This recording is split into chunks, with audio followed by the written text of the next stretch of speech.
You are in a t-shirt and it's like 40 degrees outside right now? I'm sweating, honestly. What's the most snow you've seen in a single day? Let's call a day 24 hours. Yeah. Probably 3 feet. In 78, 79, Yeah. snowed every day for 100 days straight. 208 inches was the most snow seen in a single season in Syracuse, New York, a place many refer to as the snowiest city in America. Well, the city I'm now entering averages 218 inches of snow per year. Welcome to Houghton, Michigan, which, due to its unique location surrounded by Lake Superior in the farthest corners of the Upper Peninsula, is the snowiest city in America. In the winter of 1978 to 1979, 356 inches, or nearly 30 feet of snow fell here. And that same year, it never stopped snowing between Thanksgiving and Christmas, resulting in 10 feet of snow just in December. Now, this fall has actually been warmer than usual in the UP. As you can see, it is 41 degrees Fahrenheit, and it's gonna get up to 47 degrees Fahrenheit today, November the 14th, 2024. Usually it's about 10 to 15 degrees cooler, and because of this, there's only actually been one substantial snowfall so far, back on Halloween Day. It may snow later today, however, and that is the Keweenaw Waterway, the sister city of Hancock over there on the left, and the Portage Bridge, the only bridge to the rest of the Keweenaw Peninsula from Houghton. Now, it may snow later today, fingers crossed about that, and I'm gonna overlay an image on the screen of what a massive snowstorm here looks like from February 23rd, 2022, when it snowed 30 inches in a single day. But as we are now entering the downtown area, yeah, wow, just look at that waterway. Wow. I'm gonna go and park the car and tell you a little bit about why 13,000 brave Yoopers live in this dark, cold, remote part of the country that's honestly unlike any other place in the contiguous United States. And just look at those hills. Now, Houghton is located in the central Keweenaw Peninsula of Michigan's Upper Peninsula. Lake Superior is both about 10 miles to the northwest as well as the southeast. The nearest city of over 10,000 residents would be Marquette, Michigan, about 100 miles southeast. The nearest real cities of a metro population over 100,000 residents would be Duluth, Minnesota, and Green Bay, Wisconsin. Both are around 4-hour drives. Yeah, the Upper Peninsula is already one of the most remote parts of the lower 48 states, and the Keweenaw Peninsula is even more remote. But that's also why it's so pristine, so untouched, and so beautiful. Straight in front of me is the Keweenaw Waterway, which may look like a river, it's even flowing like a river, but it's actually a partly natural and partly artificial waterway, which was dredged back in the 1860s to connect Lake Superior both on the north side as well as on the south side. This bridge here, the Portage Lake Lift Bridge, which connects Houghton on this side of the waterway with Hancock, the sister city, on the other side, opened back in 1959. It's actually the only land route that connects the rest of the Keweenaw Peninsula, which is now known as Copper Island, as it is technically an island, with the rest of Michigan. And at 1,310 feet long, it's the widest and heaviest double-deck bridge on Earth. Now over there you can see there's a ski resort on the other side of the waterway. The Upper Peninsula has some of the best skiing in the Midwest. And up there you can see the faint outline of the Quincy mine. Mining was a huge reason for the explosion in growth in the Upper Peninsula, especially in the Keweenaw Peninsula. And we'll be checking out an old ghost town, old mine later today as well. To explore Houghton, I think they're trying to increase tourism up here, but last I checked, there's only about 300,000 or 400,000 tourists that visit the entire Keweenaw Peninsula every year. Portage Waterway, so there were some natural lakes and natural rivers, and then they had to dredge out the remaining parts of land so that from Lake Superior all the way up here and Lake Superior all the way in the south could be connected completely by water, which absolutely opened up trade. The first bridge was built in 1875. Yeah. If you couldn't tell by all of these old buildings here in the, I guess, downtown area of Houghton, Houghton has a ton of history. Now, overall, the snowiest place on Earth is Mount Baker, Washington, which averages over 650 inches of snow per year, and where in one season, the winter of 1998 to 99, there was actually 1,140 inches or 95 feet of snow. That's a lot of snow. And as I'm sure you can imagine, nobody actually lives there year round because it would be nearly impossible. So, of communities with a permanent population over 5,000 residents, Houghton, with 218 inches of annual snow, is by far the snowiest city in America. The next place city, Truckee, California, only gets about 206 inches of snow. In third place, Breckenridge, Colorado, only gets 184 inches of snow per year. And I mentioned earlier that Syracuse, New York is often dubbed the snowiest city in America, as among cities with a population over 50,000 residents, it is the snowiest city. But Syracuse only receives 127 inches of snow per year. Houghton has gotten nearly Syracuse's entire snowfall number in a single month before. So why does it snow so much here? And why do 8,508 people live in not just the snowiest city in America, but also one of the most isolated? And really, it's more like 13,000 people, as Hancock, right across the waterway, has another 4,500 or so residents, and daily life of both cities is heavily intertwined. Well, as we are now on one of the two main streets here in Houghton, let's tell you a little bit about Houghton's history. Now, many different groups of Native Americans have mined copper in and around the Keweenaw Peninsula for thousands of years. French explorers were the first Europeans to the area in the early 17th century, however, and in 1841, a man named Douglas Houghton, after whom this town is named, actually surveyed and evaluated much of the Keweenaw Peninsula's natural resources. He discovered there was a lot of mineable copper, and so throughout the 1840s, 50s, and 60s, thousands of prospectors from the East Coast, as well as many Irish, Cornish, French, Canadian, and Finnish immigrants, arrived to work the copper mines. The town of Houghton itself was settled in 1852 and then incorporated in 1861, and in the early days it was considered a very dangerous and scandalous place, as was most mining towns, which is kind of ironic because today it's actually one of the safest cities in the nation. The violent crime rate is 79% below the national average, and the overall crime rate is 66% below the national average. Now, when that Keweenaw waterway opened to the public in 1873, Houghton and Hancock were established as very important shipping ports for those copper mines. I did not realize just how hilly Houghton was gonna be. Like, just how hilly that hill is over there is how hilly the city of Houghton likely is. Houghton might even be a little bit hillier. And I think that's a satellite dish. But to get back into the history, by the 1880s, Houghton had become a burgeoning city. The Upper Peninsula of Michigan was producing over 80% of the nation's copper, and as such, a lot of money was in Houghton. In 1883, the railroad reached town, and in 1885, Michigan Mining School, which is now Michigan Tech University, one of the best tech schools in the nation, opened up. Michigan Mining School back in 1885 was actually the first post-secondary institution in the Upper Peninsula, and as you can see over here, many, many beautiful buildings were built in the 19th century. This is the Houghton County Courthouse, built back in 1886. You can see a lot of copper was used. Now, Houghton is the largest city as well as the county seat of Houghton County. And back when this building was built, it was obviously a very wealthy city, but the city's growth didn't end there. In the early 20th century, many more immigrants arrived in the Keweenaw Peninsula for mining jobs. A lot of people don't know this, but the copper mines in Michigan actually produced 10 times more wealth than the California gold rush, and they were still being operated until the 1960s. There are still a few leaves left on these trees in mid-November. I'm sure if I would have come here a month earlier, it would have been peak fall colors. Wow, but look at that over there, the ski hill.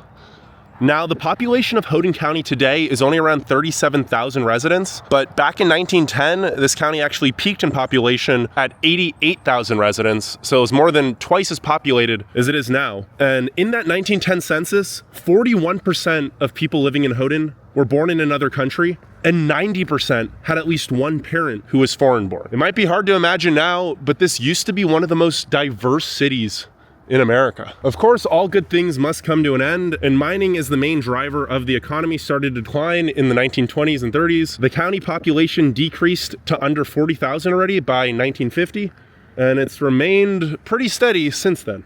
I thought I was gonna be able to cut back down to the downtown right here, but I guess it's too steep. Oh no, there's some stairs on the right. Yeah, this is just, it is so hilly. Houghton National Bank building, 1887 it looks like that building was built. So the heyday of this city seems to be from the 1880s until the 1920s. So when a lot of these really beautiful old historic buildings were constructed. Let's cross this before more cars come down again. But that's actually not correct. Almost the entire Upper Peninsula saw their peak back in the 1920s. Houghton is one of the few cities whose economy adapted and whose population has actually been growing steadily since the 1960s. As we get back to the main street, this building on the right is an old public library, which is now the Carnegie Museum of the Keweenaw. It was built back in 1909 with a $15,000 grant from Andrew Carnegie. Let's look at a few of the other companies here. Continental Fire Company. That looks like an old building as well. And as Finnish immigrants actually had a huge presence in the Keweenaw Peninsula back in the late 1800s, early 1900s,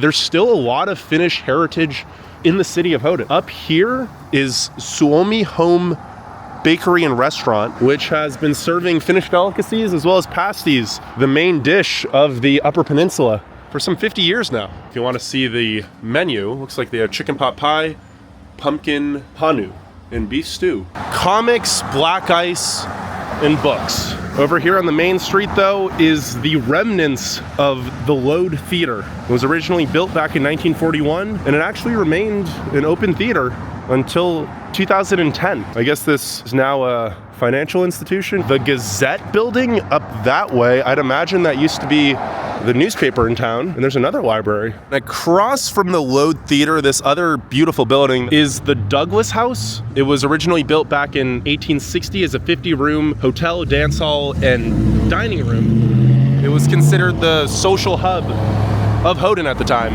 And this modern adoration was rebuilt back in 1899. And while the saloon is still in operation today, most of the rooms are now apartments.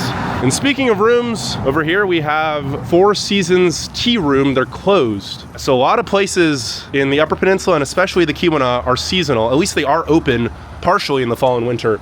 Many places are completely closed. One business that is open, however, is this Camp Coffee Company at Grace and Gather. I could certainly use a coffee today as I woke up in the middle of nowhere, far away from coffee. Let's go get one. Oh, this is real cute in here. Got like a whole shop as well. Grace and Gather.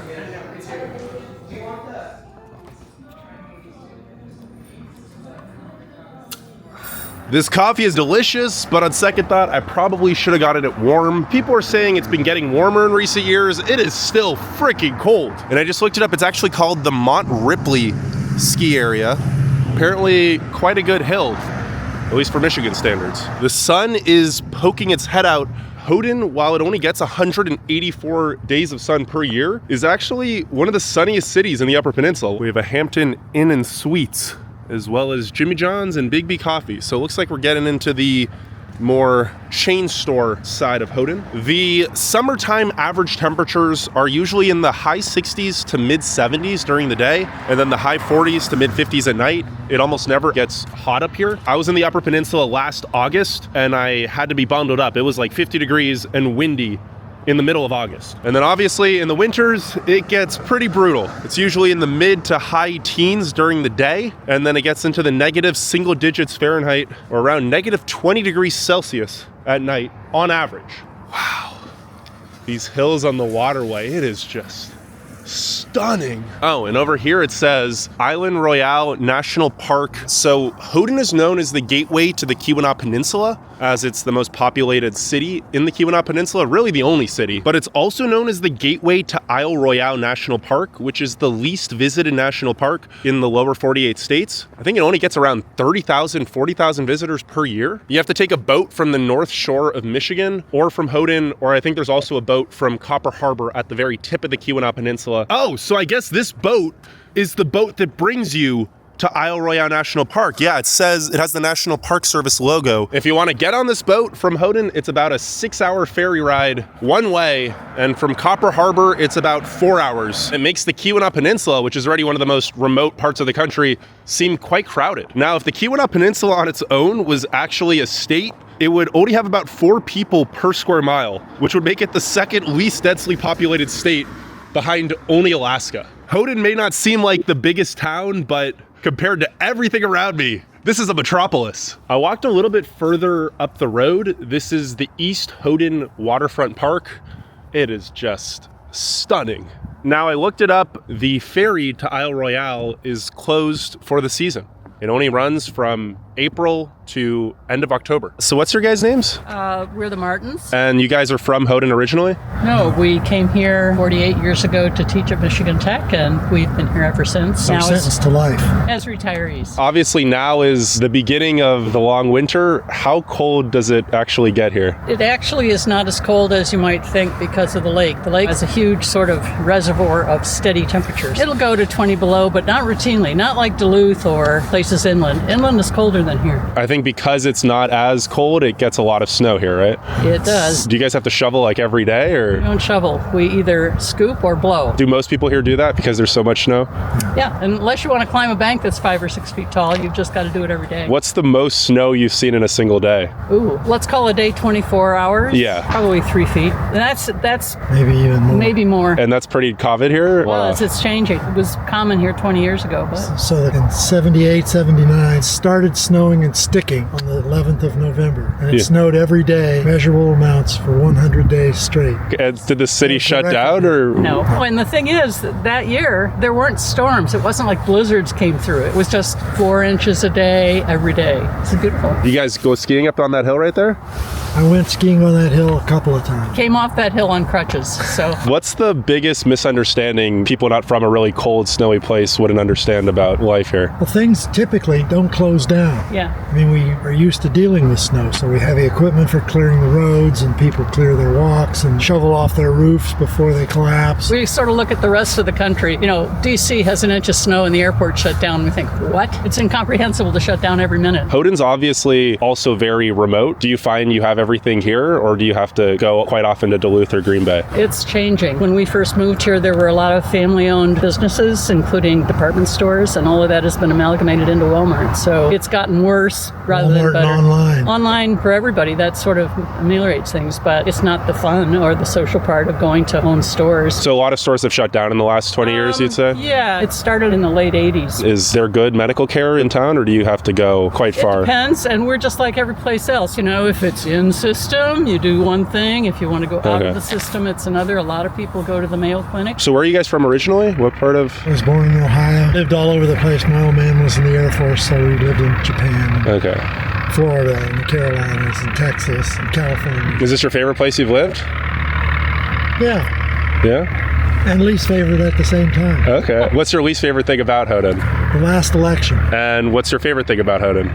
Lots of the people. I mean, when we think about going somewhere else, one of the first things to think about is, what about our friends? What about our neighbors? And you bump into people you know in the grocery store, restaurants, and what have you. Not having that in another place would be hard. We used to joke that you had to be nice to everybody in traffic here, because if you flipped off the guy next to you, it might be your dentist. It's the small town life that's really, really appealing. Well, it seems like in the UP, everyone's like overly nice. Well, I hope and so. kind, And, yeah. you know, we want to continue being nice. Yeah. So do most people in Houghton live year-round, or is influx Depends on during how the old you summer? are. It's hard to generalize about today's economy. There are a lot of remote workers here. For the last 4 years, that's really changed. We don't even know who they are because they're not necessarily incorporated into any of the institutions in town. Does the population increase in the summer for tourists as well, Absolutely, though? yeah. Okay. Yeah, it's crazy. And there always have been snowbirds. There always have been people who winter in Florida and stuff like that after retiring. What does the temperature have to get to before you guys turn on your heating?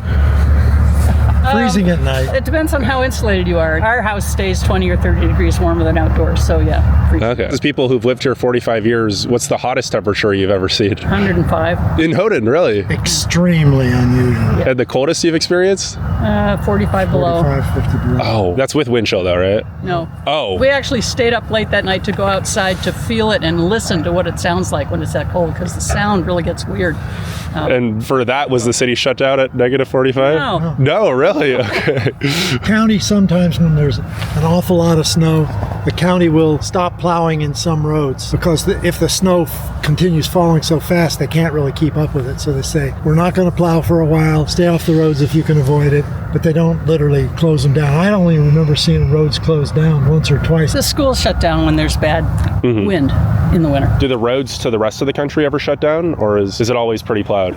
They could, yeah. Okay. East-west roads are usually okay unless there's a north wind. North-south roads get the west wind. That's very, very intense. So you really have to chart your way around. Okay. Thank you for the little insight into life here, guys. I love your pink pants, by the way. Thank you. It's really bright. You stand out. Well, that was a great little insight into what life has been here in Houghton for the last 45 years. I'd love to talk to college students who decided to come to this cold, snowy, dark place. Oh, and over here it says City of Houghton Golden Anniversary. Houghton only became a city in 1970. Wow. But in 1970, the city's entire waterfront that we see here was industrial. So I guess this whole waterfront area, which is quite beautiful, used to look like that industrial area across the river. Now it's all park space. And downtown, don't get me wrong, it wasn't the most bustling downtown, but there were some nice businesses, some nicely renovated historic buildings, and we have pull-up bars. It looks like there's a bridge, a covered bridge, and it is rounded, so it's probably for the snow, as I'd imagine without it. The bridge would only be snow, but it connects to D Stadium, which is an NHL-sized hockey rink. Houghton is actually the birthplace of professional hockey. The Portage Lakers were the first ever professional hockey team. They originally played at a place called the Amphidrome, which had over 5,000 spectators at the very first game. Unfortunately, the Amphidrome burned down in 1927. And this modern D Stadium was built in 1928. So it says here, D Stadium, birthplace of professional hockey, established in 1902. And then this is a placard about the Amphidrome. Yeah, the Portage Lakers beat the University of Toronto 13-2. But D Stadium was home to the Michigan Tech ice hockey team until 1971. Michigan Tech is Division II in most sports, but they're actually Division I in ice hockey. But in 1971, the team moved to play on campus rather than in the downtown area. So D Stadium is currently home to the Houghton High School hockey team, the Portage Lakes Pioneers senior hockey team, and Michigan Tech's Winter Carnival, which is apparently a really fun ordeal. One thing I've learned about very cold, very dark, very snowy places is you have to try to come up with excuses to make winter fun, especially when it's winter for 6-7 months out of the year. Isle Royale Seaplane. I have heard about this. You don't necessarily have to take the boat to Isle Royale National Park. I'm sure it is very, very expensive, but you can take a seaplane. My name is Anja. Anja, and you said you're from Finland. Yes, I'm from Finland. And there's quite a big Finnish presence in Houghton, right? Definitely is. This has drawn people here. You can see I came from Suomi. Yeah, Finnish restaurant, right? Yeah. Yes, it's a Finnish restaurant. Does Houghton in this area remind you a lot of Finland? You know, it does. It does many ways, climate-wise. But the snow, they have so much more here than ever in Finland. Yes. How many years have you been here? Oh, I've been here over 40 years. So what's the most snow you've seen in that 40 years? My goodness sake, too much usually now in old age. Last year was easy, so we hoping to have it. Do you like the snow, that there's so much snow? I like snow, but it's kind of nonsense when you get old. But the snow, I still do snowshoeing and this stuff. But when you were younger, you loved these massive snowstorms. Absolutely, and the skiing and so on. You have to have it in you to be drawn here. It's still nice when you think about USA. It's rural areas. So. Yeah, it's very remote here as well. Exactly, so it has its many people who wouldn't want to live anywhere else. So do most students, after they graduate, do they leave, or do a lot of people stay? A lot of people would love to stay here, really? But there's no jobs. Is it just the university, really, for jobs? Yes, there's some engineering companies here, but they are smaller. And what's your favorite thing about the Keweenaw Peninsula? Keweenaw Peninsula, change of climate, seasons. I lived in Florida for a while and it got boring. We retired here and we came back here. So you were in Florida a while ago, and now Oh yes, exactly. We've been back maybe 8 years. And do you still go to Florida for the winter? Or? No, I don't. Even if the snow comes, it's still still good. And it's your attitude, you know. So you can hate this and you can like that. But how long that kind of lasts, there has to be something in you that... It's all perspective, yeah. And I think we like to be challenged. It's good for us, right? It's good fun, yeah, exactly. It keeps you young. Yeah. Yeah, you get pasties and... And what was the main dish you got here at Suomi? Suomi, I got little pasties. Oh, the pasties, okay. Pasties. They have big ones and small ones. What was the main reason you moved here from Finland? Oh, it was my husband.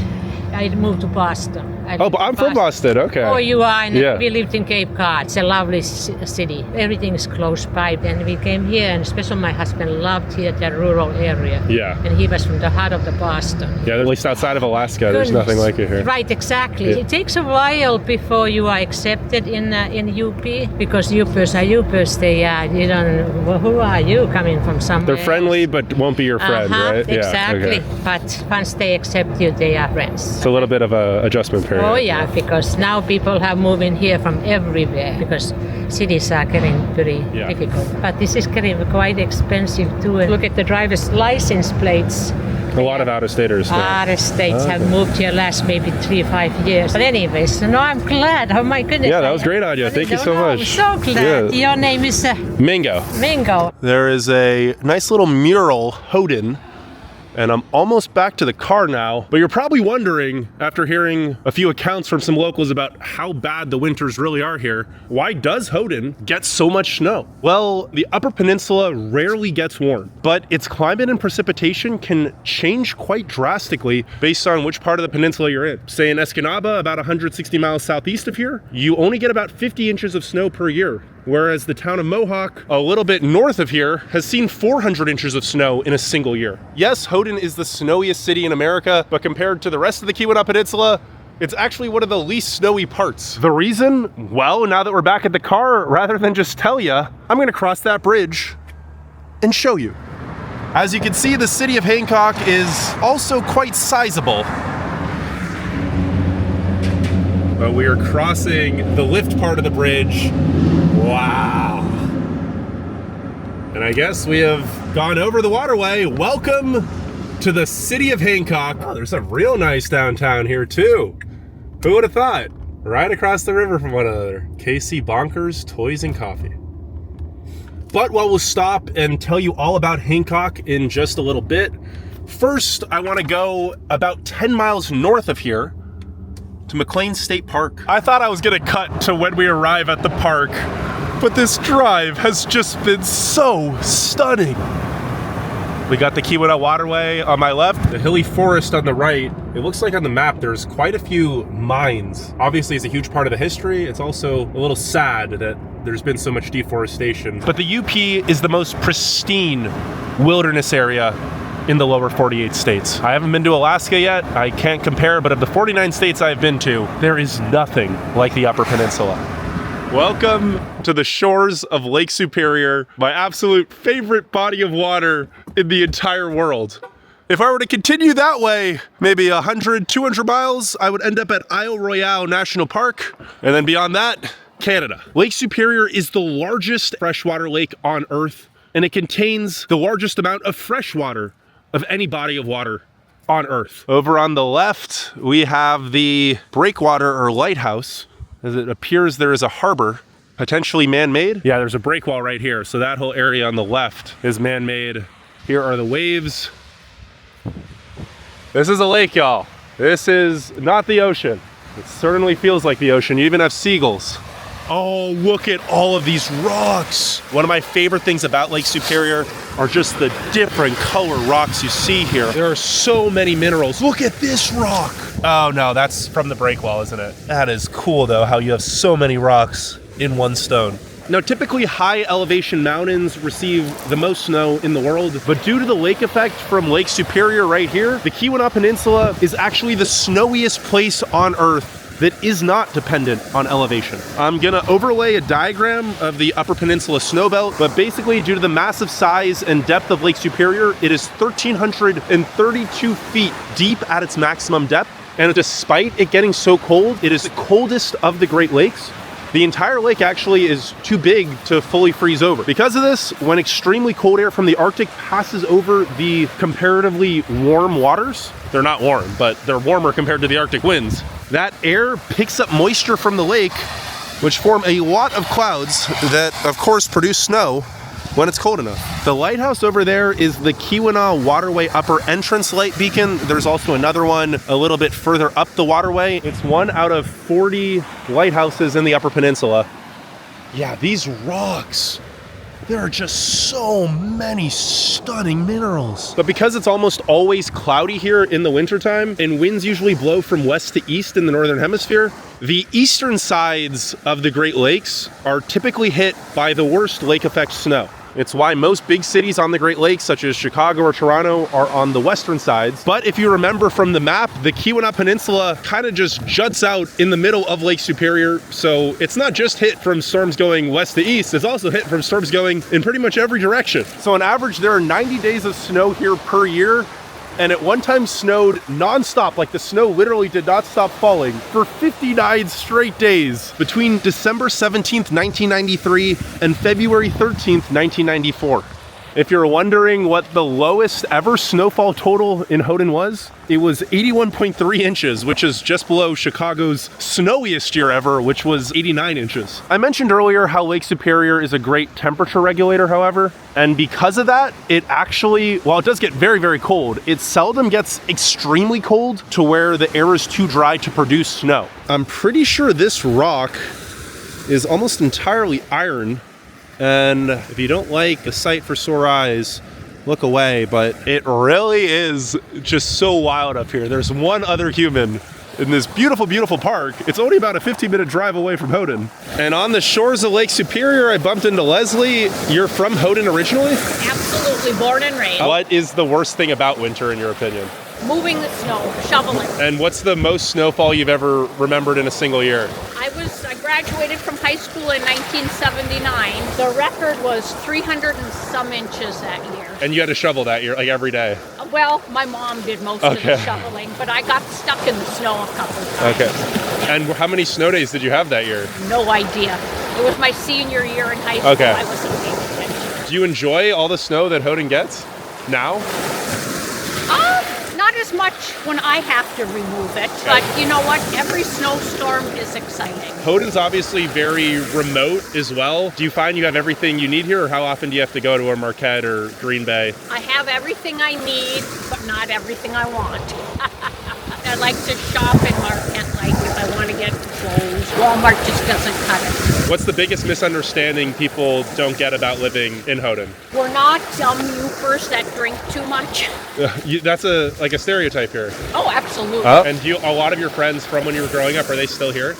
A few, yep. And I've made new friends that have moved here. Finally, what's your favorite thing about Houghton and least favorite thing about living here? Well, I mean, I love Lake Superior. Since my husband passed away, it's just been everything to me. Yeah. His favorite is that darn snow accumulation. Okay. I have to remove now. Thank you so much. You're welcome. Have a good one. Looking for agates. You love looking for agates. Yeah, usually the orange family, and it'll have banding in it from all the layers from being pressured all the years. Yep, Youper through and through, and I think that's kind of synonymous with the UP lifestyle. It's much slower paced, and I mean, you're surrounded by some of the most gorgeous scenery in the country, and there's nobody here, so why would you feel like you had to be in a rush? But speaking of scenery, since there is a lot of snow here, and obviously that snow melts in the spring and summertime, the Keweenaw Peninsula is home to some of the nation's most beautiful waterfalls. So let's go check one of them out. And the paved road suddenly has become a dirt road. And here on this dirt road, we just have an old house, probably similar to how it looked when these towns were first inhabited 150 years ago. Oh, gotta be careful on these roads. Deer literally just ran out right in front of me, and that was a male. It had its horns. I knew there were many mining operations in the Upper Peninsula of Michigan. I was not aware there was going to be this massive lake that I descend down to north of Portage Lake. So Portage Lake is down there. This, I believe, is Torch Lake here in Hubble, Michigan. Wow, these homes are actually quite nice. It's a nice little drag. Some homes do not appear to be maintained. Others appear to be very well maintained. But welcome to Hubble, Michigan. Oh, and look at this one. Oh, and look at this. I think this is an old mine or smelter. Wow. We will be visiting one of the best intact Keweenaw Peninsula mines in just a little. But first, back into the wilderness we go to Hungarian Falls. Here we have a little cliff face edge looking down on Dover Creek, which then dumps into Torch Lake. Now, Hungarian Falls, I believe, is a bit more upstream. I wonder what this old building here was, though. It definitely had something to do with all of the old mining communities in this area. Yeah, you can even see on the other side of this hill, there's something man-made jutting out of the cliff. Michigan's Upper Peninsula has over 100 ghost towns, and the Keweenaw has many of them, as the Keweenaw, due to its unique geological formation, has about 90% of the US's high-quality copper. So obviously, many mining towns, which are now just not even ghost towns, just cool foundations like that brick thing sticking out of this cliff, are dotted all around this peninsula. I've been walking about half a mile on this unmarked trail now, and I hear the waterfall. Well, first of all, this trail is just stunning. Look how steep this cliff is. And my favorite thing about the UP, I am the only person on this trail. Oh, there's the waterfall. This is the lower section of Hungarian Falls. This waterfall actually has 3 separate sections, the largest being about 50 feet. And then if we were to continue up the trail, maybe another half mile. Oh yeah, you can see the other sections right there. And a beautiful view of Torch Lake off in the distance. Hungarian Falls, that is a long way down. Long way down. The thing that makes this waterfall quite unique is that the base, we'll get a little closer, is made out of Jacobsville sandstone. Look at that. Those steps that make up this waterfall. I am literally right near the top of a 50-foot drop. That is a big waterfall. And yeah, just look at the steps. Look at the bird flying overhead. This is the Upper Peninsula's beauty on full display. And it's also only one of over 300 waterfalls in the Upper Peninsula. So the main section of the waterfall is right down there. As I mentioned earlier, there are 3 drops. This is the second drop. Okay, look at this. I mean, don't get me wrong, I love that the Upper Peninsula, for the most part, is still so undiscovered. But why do people not come here? I am now above waterfall drop number 2. I'm not sure if this is waterfall number 3. We have a few little steps, and yep, way off in the distance, we have waterfall number 3. That little white trickle, that's a waterfall. It's quite a bit further up, so I'm not going to walk to it, but I'll overlay an image on the screen of the 3rd waterfall. I love the Upper Peninsula. Our next stop is Michigan Tech University. We're gonna head there in just a sec, but on the drive back in Hubble, I wanted to see what exactly this thing was. Funny how you just have like a playground and a basketball court right next to this ancient, probably at least 100, if not 150-year-old machinery. Oh, it's a stamp mill. So stamp mills harness the power of a nearby body of water, so I'd assume Torch Lake, and they were used to crush minerals into more refined materials before the whole refining process. There were 3 dogs barking at me a second ago. Now they are very calm. Oh, they're quite cute. And straight ahead, we have a much bigger, much more intact stamp mill, just one piece of the massive complex known as the Quincy Hill Mine. The Quincy Mining Company is actually the reason that the sister city Hancock exists. Look at that. Oh, and look at the factory. That is crazy. I haven't seen anything like that just on the side of the water. I am excited to check out the Quincy mine. But first, let's go to Michigan Tech. And welcome to Michigan Tech University, one of the best engineering schools in the nation. It was originally founded back in 1885 as the Michigan Mining School. Today, it has more than 140 different degree programs and consists of 5 different colleges. The main campus is 925 acres and consists of 36 different buildings. And the sports teams here are called the Michigan Tech Huskies. I am going to park along the main campus and show you the biggest economic driver of Houghton. Tomorrow needs Michigan Tech. We are now on the campus here at Michigan Tech University, at least the main campus. There's another section up that hill, which has quite a few nature trails, as well as all of the sports stadiums. But there are currently 7,430 students enrolled in the 2024-2025 academic year. In 1885, the state established a mining school in America's first great metal mining region. And you may have remembered that the entire population of Houghton is only around 8,500 residents. So of the 13,000 people that live in Hancock and Houghton, 7,400 are students. It's why Houghton has one of the lowest median ages of any city in the nation. The median age is 22.2 years. 57% of the population in this whole area are students. Now, only about 12% of the population is under the age of 18. Only 9% is over the age of 65. And as it is a tech school, an engineering school, 63% of the population is male, while 37% is female. Now that has been changing in recent years, but there certainly is, hey, how you doing? But there certainly is a big gender gap still. There is a wolf in the center of campus, as the mascot here is the Huskies. And over here we have a big copper rock. Yeah, look at this, a 4,886 pound float copper. It does not look like it would be that heavy. It is certainly metal. It doesn't feel, that feels like rock. That feels like metal.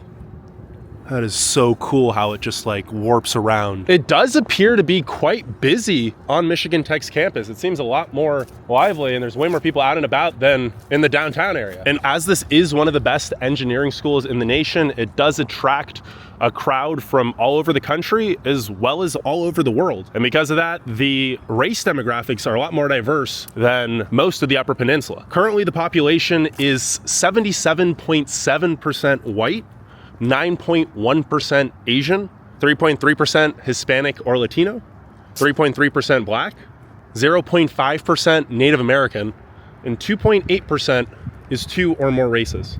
16.1% of the population was actually born in another country. So yes, you might think this is a small town at the edges of Upper Peninsula, Michigan, but it's actually a good representation of the world. And the campus has gorgeous views of the Keweenaw waterway as well. Look at that. There are quite a few bridges.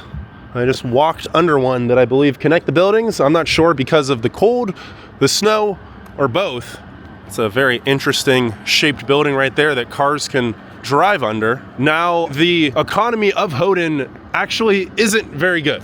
The median household income is only $29,800. Of course, there are some good paying jobs at the university, but as the vast majority of people in this area are students, either working service or retail level jobs, if they are working at all, that is obviously going to decrease the median household income as a whole. And because there's so many students, only about 20% of Houghton is actually married, compared to 61% of the US. So that's also going to result in a lower median household income number. And that is the bell. I have to say, just walking around the campus, it does not seem like there is too much poverty. It just seems like a lot of people are studying. Where are you from, Bela? I'm from Mackinac Island, Michigan. Oh, wow. Mm-hmm. And so this isn't that remote for you, I guess? No, not necessarily. There's cars here, actually. Yeah, right? To go off of Mackinac, what was it like growing up without cars? The biggest thing is just a lot more physicality in your everyday life. And do you have a car in Houghton? I do not, no. Okay. And how hard is it to get around without a car here? It's not too bad, actually. I did have my bike. It was great just to take downtown and everything. One big difference between Houghton and Mackinac Island would be the amount of snow. How many years have you been Michigan Tech? This is my first year and my first semester. Actually. Oh, so you haven't experienced the snow yet? No, not yet. I'm guessing it's going to be a lot of snow. I'm hoping for a good winter. Is winter your favorite season then? Yeah, a lot of the holidays are in the winter and it sort of brings everybody together. As someone at the university, is it pretty easy to make friends here? Yes, the university really has a lot of clubs and organizations. You can really just find where you fit, find a lot of like-minded people. Do you mind the darkness of the winter or? The only thing is like that transition period. It used to be it didn't get dark until like 10 o'clock at night, but now it gets dark at like 5:30 and my brain is just like, oh, it's time to sleep. So you've only been here for what, 2 months now? 3 months? Yeah. What's been your favorite thing so far about Houghton in that time? A lot of the nature. Douglas Houghton Falls, absolutely gorgeous. And honestly, just the people here. They're so friendly. Michigan Tech, was that your first choice for school? Yes, 100%. Just for engineering or because you wanted to go to a very remote, faraway place? Engineering, but also I've come up here to tour like several times and got really familiar with the area and I could see myself living here. Nelson, where are you from originally in Michigan? Cadillac. Cadillac. That's pretty far north in regular Michigan. What was the main deciding factor to go to Michigan Tech? You know, it's a lot smaller than a lot of universities. I guess it's a lot more like one-on-one with the professors. I like the community up here. It's pretty nice. And did you visit here before coming? I did not actually. Oh, okay. So, this is actually my 4th year. So you've gone through Houghton winters. Yeah. Well, they've actually been pretty mild. I've heard this year's going to be the best one. Really? So what's the most snow you've seen in a single day here? I would say probably like a foot, maybe a foot and a half. Nothing like crazy. No, yeah. Growing up in Cadillac, does it seem colder and snowier here, or? It's actually pretty similar. I expected more snow up here, especially with the way Houghton is just surrounded, yeah. And what's the heat in your home typically set to? I would say 60, 65. We always have it on, but thankfully we live on the top floor, so if the heat rises. Do you have to shovel, or do you have like... So my first 2 years up here, I had to shovel by hand, and then thankfully this year they'll plow for us.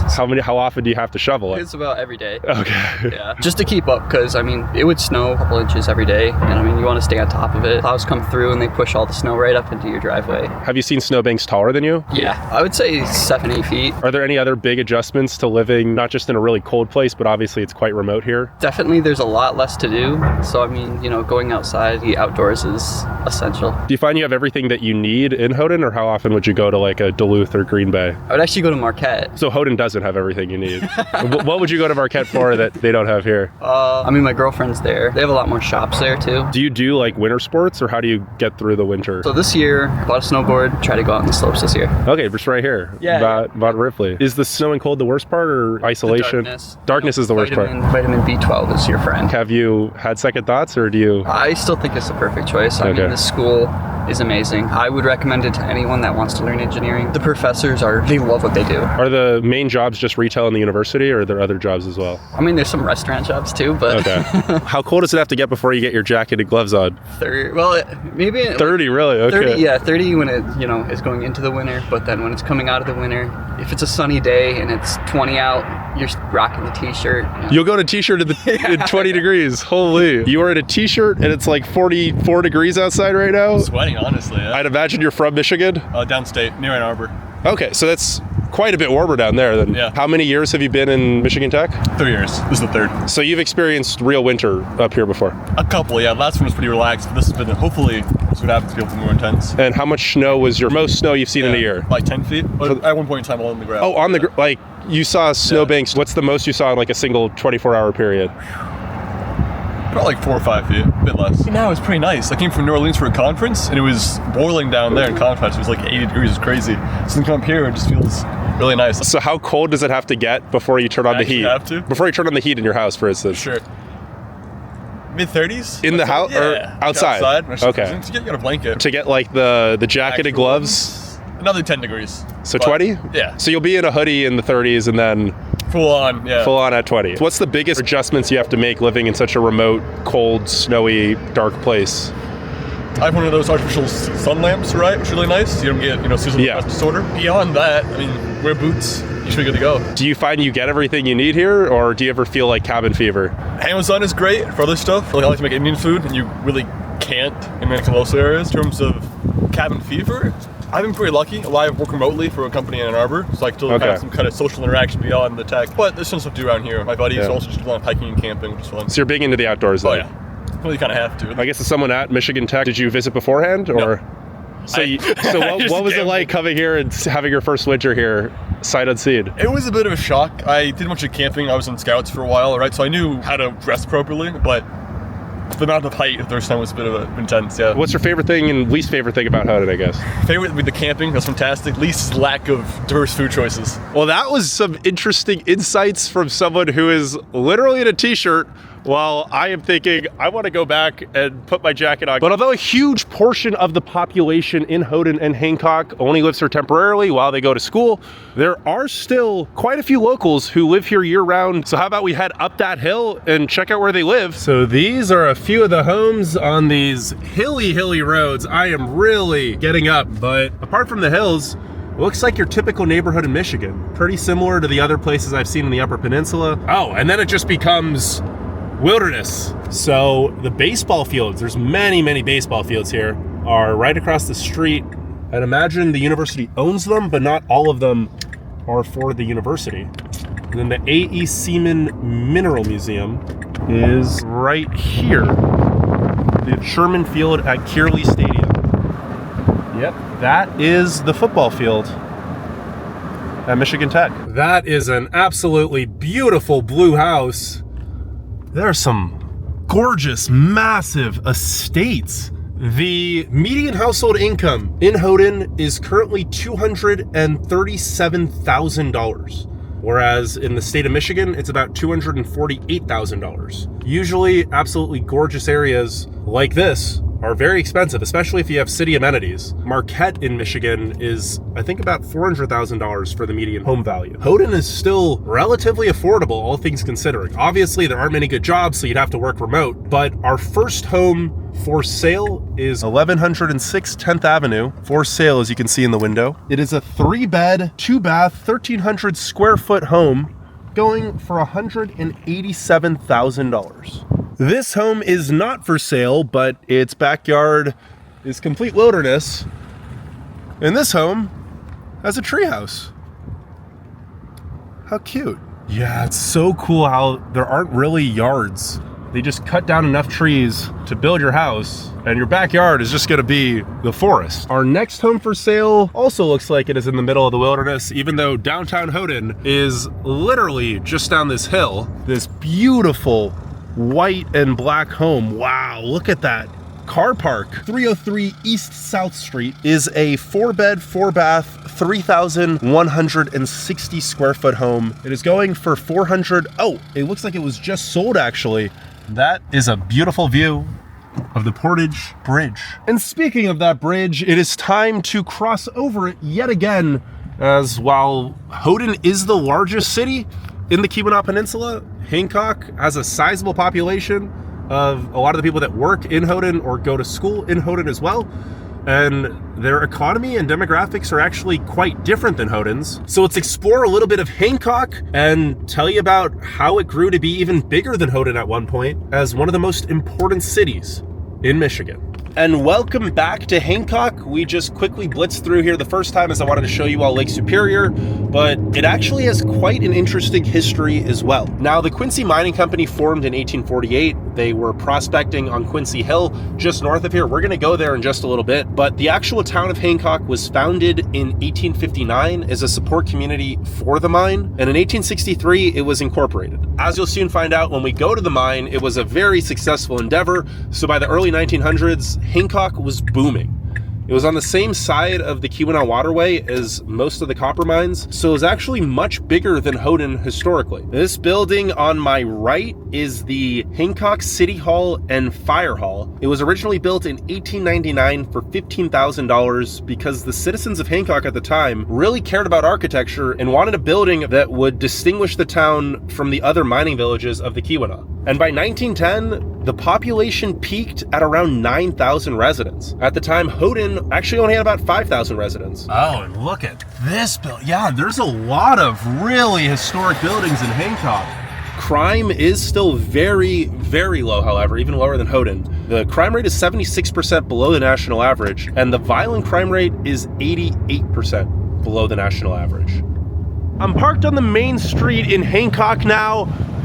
As you can see, there's some old, beautiful buildings, but a lot of them are now vacant. This town really has been in the decline over the last 100 years, as opposed to Houghton, which has grown to heights it's never seen previously due to the university.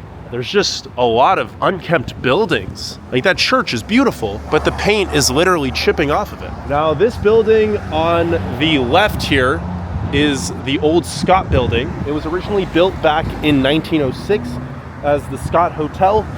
It closed in the 1960s, and now it seems that there's a co-working space, a couple businesses. Here we have a Mexican restaurant in this other old brick building. It used to be the Carriage Theater, which had a seating capacity of 1,250 people. It was originally built in 1902, burned down in 1959. But yeah, even on the main street, the town looks to be in a lot worse condition than Houghton. I'm going to walk down to a park on the Hancock side of the Keweenaw Waterway, but if you're wondering how the demographics are a little different in Hancock, the median age is still quite young, as a lot of students do live on this side of the waterway, but it's 29.5 years, which is a lot older than Houghton at 22.2 years. The population is a little more toward the average, being 54% male, 46% female, and as there is no university that attracts from all different countries, the race demographics are quite similar to the rest of the Upper Peninsula. It is 94.1% white, 1.6% Asian, 1% Hispanic or Latino, 0.8% Black, 0.2% Native American, and 2.3% are 2 or more races. Wow, it really just gets steep fast. Now, the park I wanted to go to is right down here. It is called Poorvoo Park, Poorvoo, and I thought it'd be quite funny because I doubt that is a poor view. If this view is what it is right now, I'd imagine the view down there is quite similar. I'm sure Hancock was a bustling, thriving city back when the copper mines were in full swing. But yeah, there are a lot more buildings that have fallen into neglect than on the Houghton side of the waterway. Now, while there is no university in Hancock, there is one of the hospitals for the Upper Peninsula, UP Portage Health Center. That employs about 250 people. But yeah, just look at that. I don't think anyone's been in that very nice looking building, or the one to the left for that matter, in decades. Yeah, that building is certainly abandoned. That one looks to be, it is for sale apparently. But one really interesting thing about Hancock is it's actually considered the cultural capital of Finnish America. And because of that, all of the street names are also in Finnish. Quincy Street is Valtakatu, and then Reservation Street is Varaskatu. There was even a university in town. It just closed last year because lack of funding, and a lot of the city seems to have a lack of funding, but it was called Finlandia University. It was founded back in 1896 as the only private university in the UP, but due to financial challenges, it shut down in 2023. I told y'all we were gonna check out a full-fledged, oh, what is that house? Is that what happens when too much snow goes on a roof and it caves in? We were gonna check out one of the historic copper mines in the area, however, so let's head up this hill, Quincy Hill, to the Quincy Mine. Holy, it's literally a ghost town. What? It's a ghost town in the middle of a city. This is one of the largest mining operations, not just in the Upper Peninsula, in the US. And it's just sitting here on top of the city of Hancock. Let's turn in here. I have never seen a ghost town within the city limits of an actual city that is this big. We are on top of Quincy Hill. I'm pretty sure this whole mining complex had buildings up until that building over there. In the building here, they do tours to go down into the mines. One of the mines here was actually the world's longest mine shaft, Quincy number 2 shaft. That's right here, yeah. So the world's longest mine shaft at 9,260 feet is right below this massive hoist house, which at the time of construction in 1918 was the world's largest steam-driven mine hoist in the world. This building is 106 years old and still in impeccable condition. You can literally see where the ore would be lowered into. I think there's gotta be at least 20, 30 buildings still standing. Oh, this is the 1882 hoist house. This building here was built back in 1893. I'd imagine a lot of these buildings were built in the 1800s. Now, this whole Quincy mine complex operated from 1847 until 1945, nearly 100 years, and so much of it. Like, I am genuinely blown away at how big that building is.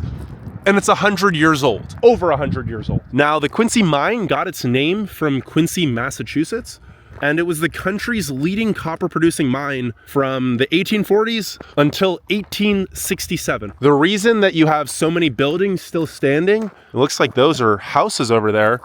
is because the Quincy Mining Company was very forward-thinking and wanted to attract the best workers to the region, so they actually provided housing with electricity and running water for all the employees to bring their families. Yeah, it just goes on and on. I'm pretty sure that building is part of this whole mining complex as well. And this down here is a cooling pond. Constructed in 1918, it is 50 feet wide and 150 feet long. It held 340,000 gallons of water. It is crazy the amount of technology we already had over 100 years ago. I don't even know what this building would have been, but there are so many ruins. So I misspoke earlier. That was actually the Shaft Rock House. The Hoist House is that building over there. It says here that number 2 was extending over 9,000 feet along the angle and reaching an overall depth of 6,225 feet below the surface. Men mining on the 92nd level would spend their entire 8-hour shift working more than a mile underground in 90-degree heat. And it is still actually the deepest mine shaft in the US and one of the deepest in the world. I want to see what these buildings are over here, however. Yeah, this is just a beautifully preserved ghost town. I don't even know if it's necessarily a ghost town. Miner's house. I'd assume this was remade later. Just trying to show you what a house would have looked like. A lot more machinery. Obviously, this was the big boy, mine shaft number 2. But I was actually looking at the map. There are 9 separate mine shafts in this whole complex. I don't think I quite realized just how big the Quincy mine was. Obviously, you had railroads that came into the town, and this building here was the Quincy Mining Company number 5 boiler house. So mine number 5 would be directly below me. Apparently the mines stretched about 2 miles underground. Wow, and there's just the cart going through it. I wonder if this was actually how they would have the trains. Oh yeah, no, it would have been elevated right here. And then the railroad would connect with Hancock and be able to transport all of the goods from these mines, keep back hazardous conditions. So I'm not gonna go inside, but I wanna give you guys a little peek at what the boiler house looks like. Overgrown, retaken by nature.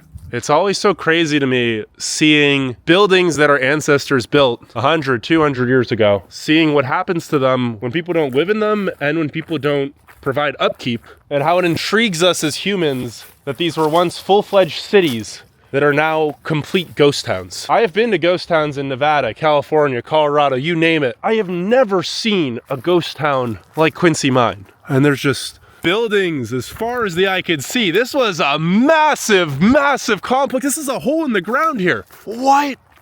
Yeah, like what was this? You never learn about the copper rush in school. It's always about the gold rush, the silver rush. But Michigan mines produced way more wealth than any other mining rush in American history. It's so crazy to think the Keweenaw Peninsula and the Upper Peninsula of Michigan used to be so much more populated. The population of the Upper Peninsula in 1920 was larger than the population today. Back when houses were much more primitive, we didn't have central heating. People from all over the world braved the cold, snowy, dark, remote conditions. It was much harder to get here back then too. Oh, so that was the 1883 hoist house. 1918, 1894. They kept having to build bigger hoist houses to go along with all the new copper that they mined. I wonder what that stack is over there. I think we can actually go inside. Yeah, we can go inside the 1894 hoist house. It says it housed the 3rd version hoist for the number 2 shaft. As shafts plunged farther into the earth, companies had to improve the hoisting machinery used to reach their depths. The new hoist had a capacity of over 7,500 feet and lasted until the world's largest hoist replaced it in 1920. Today, smokestack remnants usually signify that a boiler house of the past is nearby. So that must have been a smokestack. Quincy and Torch Lake Railroad. So I guess those railroad tracks were actually real. The Quincy Mining Company needed an efficient way to move copper rock from the mine to its stamp mill on Torch Lake. So we saw the stamp mill earlier. Quincy Mine's nickname was Old Reliable. Yeah, it was very stable. Lasted almost 100 years. Hard rock mining, yeah, it was tough work. And here we have some copper brass products. Oh, I thought this was all peeled off. This is just showing the snow that was up here. Even the copper country's severe winters could not stop mining operations. If the snowdrifts were too big for the plows, men with shovels were employed. Yeah, I'd imagine there used to be a lot more snow back when this Quincy mine originally opened up in the early 20th century. So the stamp mill that we drove by earlier today,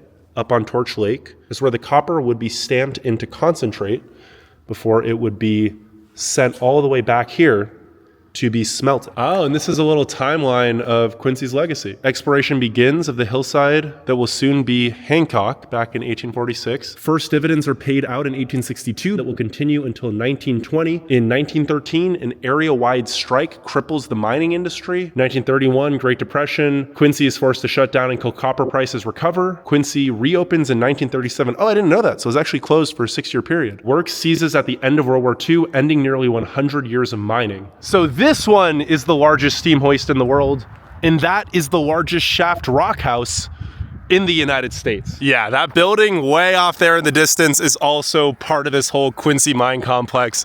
Those are more smokestacks. This complex just goes on and on and on. The view from the top of this hill, just on the side of the highway, in the middle of a city, Hancock. More buildings that have remains, probably at least 100 years old. Man engine shaft, used from the 1860s to 1890s. It transported miners in and out of the mine, reached approximately 3,000 feet depth. So this is a premature elevator. Wow, that goes down. Let's read about what these buildings used to be. I'm sure a lot of people died back in the day, not even just from the cold and the snow, but the dangerous work in these mines. Providing power, number 4 boiling house, constructed in 1882. So the steam produced from this building powered multiple different hoists, including number 4 hoist house, which would be one of the buildings right up here. It always blows my mind visiting a place that humans just like you and I used to live in a long time ago. And knowing that they no longer live there, and they haven't for quite some time, their stories and the structures remain. It creates some of the most intriguing places, in my opinion, knowing there used to be thousands of people all working at this site. And this is all that remains today. But it is also just one of dozens of complete ghost towns in the Keweenaw Peninsula, as well as fascinating semi-ghost towns, such as Calumet, which used to have a population of 60,000 residents, and today is basically a living ghost town of 600. So leave a like if you want me to explore the most remote towns in the Keweenaw Peninsula, which is the most remote region of the lower 48 states. Comment any other fascinating ghost towns or places with crazy weather that you want me to visit next, and I'll see you all around a week with my next adventure. Also this sign here, keep out. Okay, that actually, oh, that bird just came out of nowhere. I will certainly be keeping out.